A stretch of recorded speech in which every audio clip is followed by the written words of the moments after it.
When removing sutures and staples, the first thing you're going to do is perform your before, during, and after care. You're going to perform hand hygiene, provide privacy, confirm it's the right patient with name and date of birth, confirm it again on the wristband, have the patient say it back, put the bed appropriate to your level, attend to standard precautions, and perform the procedure according to agency policy.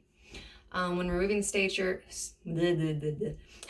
when removing sutures, the first thing you're going to do is you're going to want to get your suture removal kit if you have one. You're going to then assess the suture site for healing signs. You're going to look at the wound approximation, and you're going to look for any redness or drainage.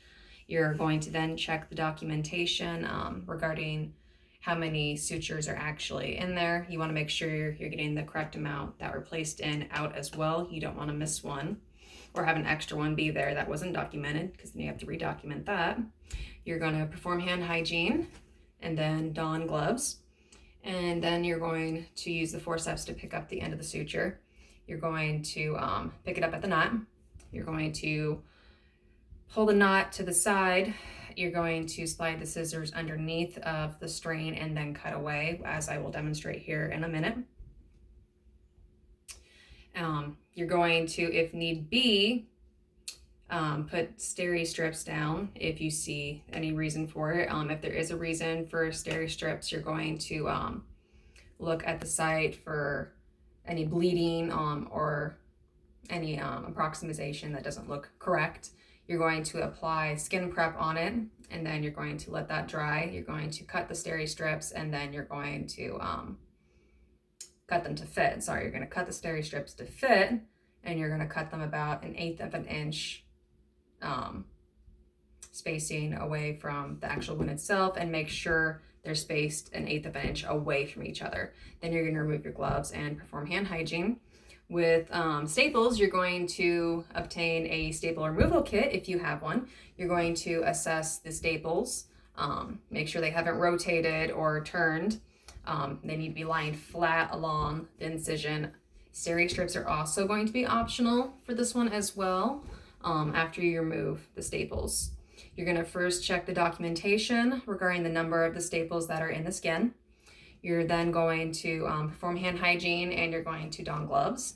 You are then going to position the staple removal to where like the two little feet are under the staple itself, and then you're going to have the other two on the outside on top of the staple. So the two in the middle are under, and the two on top are on top of the staple. And you're going to make sure that it's perpendicular to the line. You're going to make sure that you're going to lift the staple slightly, making sure that it is staying perpendicular on the skin. You're then going to apply slight pressure, squeezing it, making sure it pops out and you're not pulling at it. If there is a significant pull on the wounds, then you're going to have to remove the remaining staples. Well, if there is no significant pull on the wound, you remove the remaining staples. If there is significant pull, you need to leave the staples there. After the removal of the staples, you need to place them on a piece of gauze. You're then going to apply a dressing if you need to. You're going to dispose of the staples in the sharps container, because they're going to have skin and blood on them, possibly. And then you're going to remove your gloves and perform hand hygiene. I am now going to demonstrate these. Okay, so this is my suture.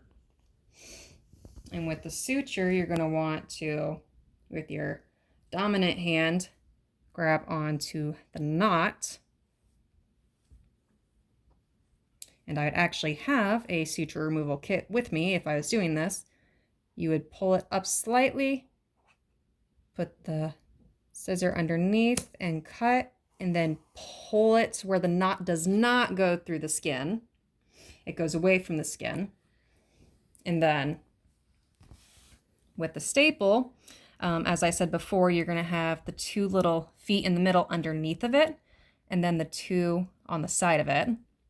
And you're going to, if I had it, I don't have one, so this is going to be difficult. Oh well. You're going to go under it, and then you're going to apply pressure, and it should not do what it's doing now. What it should do is it should come kind of out to the sides and just pop right off. With the staples, when you are moving staples, you want to go one and then skip one and then do that one, skip one and then do that one. You don't want to do half of them all on the top, just in case there is pullage, because then you could have a dehiscing and that would not be good. But that is how you do sutures and staple removals.